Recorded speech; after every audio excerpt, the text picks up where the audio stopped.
In the summer of 1212, in the high plains of Andalusia, the clash of two civilizations would unfold. To the north, Christendom had rallied under the banners of Castile, Aragon, and Navarre, answering the call of Pope Innocent III's crusade. King Alfonso VIII of Castile led the army. He was joined by King Sancho VII of Navarre and King Peter II of Aragon. Their combined forces arrayed into three great divisions commanded by the three kings of each faction. Sancho of Navarre commanded the left, Peter II of Aragon commanded the right, while Alfonso VIII of Castile had the honor of commanding the center. The Christian forces were supported by various Christian military orders such as the Knights Templar and Knights Hospitaller, as well as Portuguese contingents with Portuguese and Leonese knights. Though their kings had not come, they still rode under the cross. French crusaders, drawn by the Pope's indulgences, marched too, though many would desert before the battle, weary of the long campaign. Overall contemporary sources estimated the combined Christian coalition army at a total of 20,000 to 25,000 men. To the south, the Almohad Caliph Muhammad al-Nasir, called Miramamolin by the Christians, had brought together the most formidable army the Iberian Peninsula had seen in centuries. His kingdom, the Almohad Caliphate, a powerful Berber Muslim dynasty that controlled much of Al-Andalus and North Africa, had, by the late 12th century, emerged as the dominant Muslim power in the Iberian Peninsula, replacing the Almoravids. Under Caliph Muhammad al-Nasir, the Almohads launched campaigns to reassert their strength against the advancing Christian kingdoms of Castile, Aragon, and Navarre. The Almohad army was heavily fortified, with a defensive line of chained African slave warriors guarding the caliph's tent, and a well-dug ditch placed in front of their elite troops, which provided a great fortified defensive obstacle from head-on attacks. Estimates of the size of the Muslim force vary, but Christian chroniclers describe the Muslim host as superior in numbers, roughly around 30 to 35,000 men.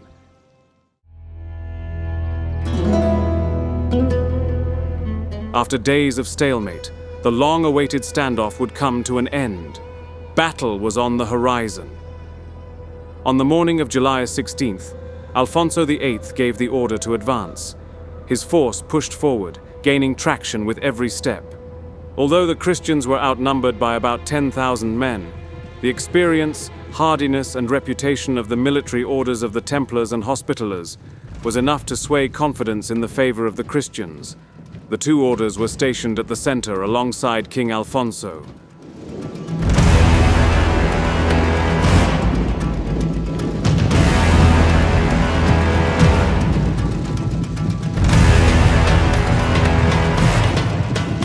On the flanks were Peter of Aragon's Catalan and Aragonese troops. Opposite was Sancho of Navarre commanding his own strong retinue. All three kings took up the main command roles, opting to remain at the rear in command of their heavy cavalry. At the center were heavy infantry and ranged troops. At the vanguard was a mixture of light and heavy infantry. This was where most of the fighting would occur. With this in mind, these soldiers were equipped with heavier weaponry, such as long spears, axes, and lances optimized for breaking through ranks of light infantry.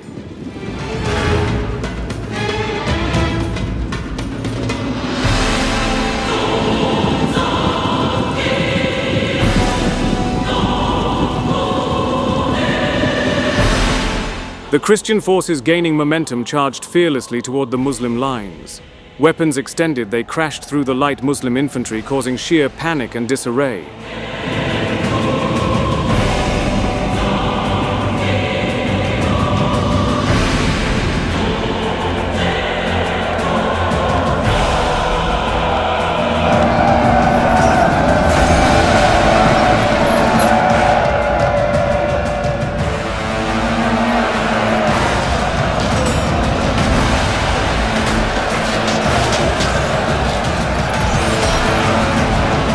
The initial clash was brutal and bloody. The Muslims had seemingly not anticipated such a reckless and dangerous head-on charge from the Christian forces, They had been caught completely off guard and unprepared for such violence. The Christian heavy infantry mercilessly carved their way through enemy ranks with their heavy steel weapons, the light Muslim troops standing no match against such force. Slowly, the front lines of Muslim troops began to falter, morale began to dissipate, and the thought of instinctual survival began to consume the minds of the Muslim troops. The Christian chroniclers recorded that the Christians had fought with such ferocity, such sheer determination in their mission to defeat their enemy, that it was as if not only their lives were at stake, but the very existence of their homeland and loved ones. That defeat had not become a viable option. The Muslim front lines shattered and broke in quick succession. Their men scurried away towards the safety of the second line of heavier, more experienced Muslim troops. The Christian forces opted to not pursue the fleeing Muslims. Instead, they reserved themselves and prepared to engage the heavier Muslim forces in the same ferocious manner. The heavier Muslim troops were stationed on a more elevated hill terrain that had a natural dug-in trench to slow down the advancing Christian forces.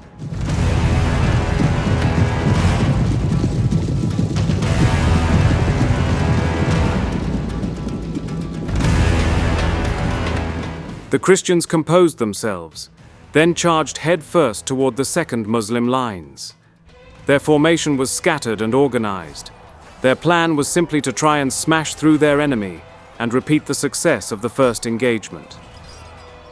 Unfortunately for them, this wasn't to be the case. The sloped terrain, in conjunction with the heavier, more experienced Muslim second line, absorbed the Christian charge effortlessly.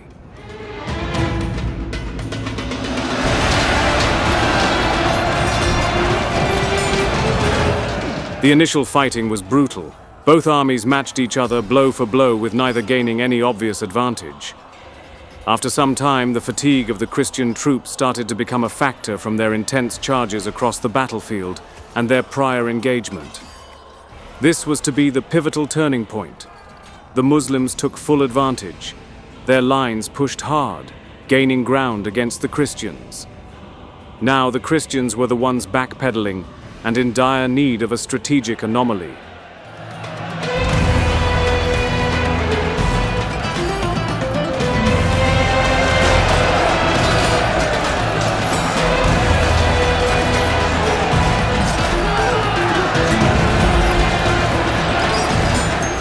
Hours of intense fighting had passed, and the Christians had failed to gain back any lost ground. The Muslims were well dug in, their position was advantageous, and they were well supplied for the prolonged fighting.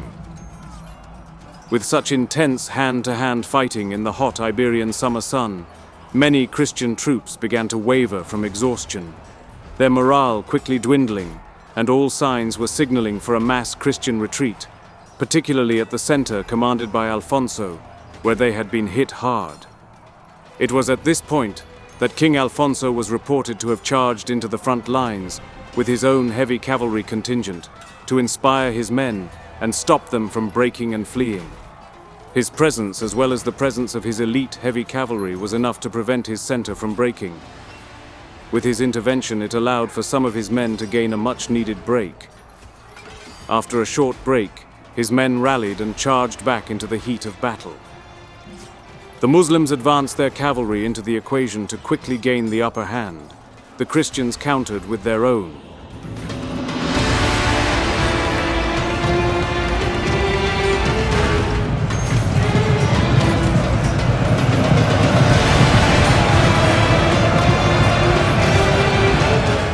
The countercharge from the Christian heavy cavalry proved to be a turning point in the battle. Not only were the Christian cavalry and knights heavier in arms and armor than their Muslim foes, but they had the presence of the elite Hospitaller and Templar heavy-mounted knights among their ranks, whose reputation was fierce among the Arab and Muslim lands, mainly due to the many crusades the two had fought in the century prior. This, coupled with the presence of the three Christian commanders, Peter, Alfonso, and Sancho, riding up and down their battle lines inspiring their men, gave the Christian force a boost in energy. After hours of being on the defensive, the roles had reversed, and the Christians were the ones on the offensive. They began to gain ground, and the Muslims were backpedaling. Their lighter Arab cavalry could not contend with their heavier Christian foe. Alfonso continued to ride up and down, urging his men on, reminding them of what was at stake. His heavy knights of the Order of Santiago and Order of Calatrava pushed their way through the Muslim center, cutting down any that would dare take them on in combat.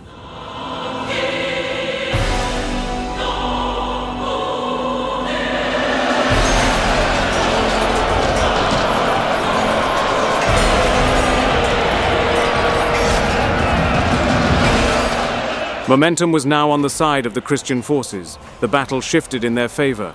The Muslim position slowly began to become overexposed. Their flanks now began to buckle, and their forces were spread thinly. Things only worsened when Sancho of Navarre led a decisive charge. His tall figure and his heavy cavalry contingent, according to reports, broke right through the Muslim position, dealing death to any in their path. Many in the Muslim ranks were cut down in this maneuver. Slowly, the Christian advance pushed closer toward the caliph's guarded pavilion, where the Almohad Black Guard, chained together so none could retreat, stood in grim defiance. By this stage, it was too late for a counter by the Muslims. Their formation had dissolved. The Christian advance could not be stopped. They broke through from all sides. Even the chained guards defending the caliph's tent were cut down. The Almohad center collapsed under the pressure, and panic spread across the lines. Muhammad al-Nasir fled the field, his army dissolving and running from the field. The Christians were not in a merciful mood that afternoon. They opted to take no prisoners and cut down any and all who were not swift enough to escape the battlefield. Later reports, however, suggest that the Christians may have taken but a few as prisoners, those who were deemed valuable.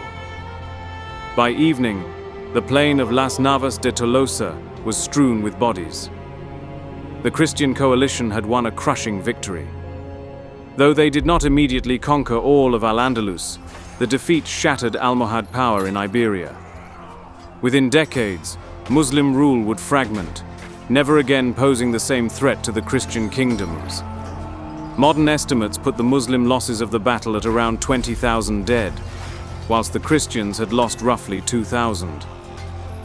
For contemporaries, the battle was remembered as a divine triumph, a turning point in the Reconquista. For the Almohads, it marked the beginning of decline.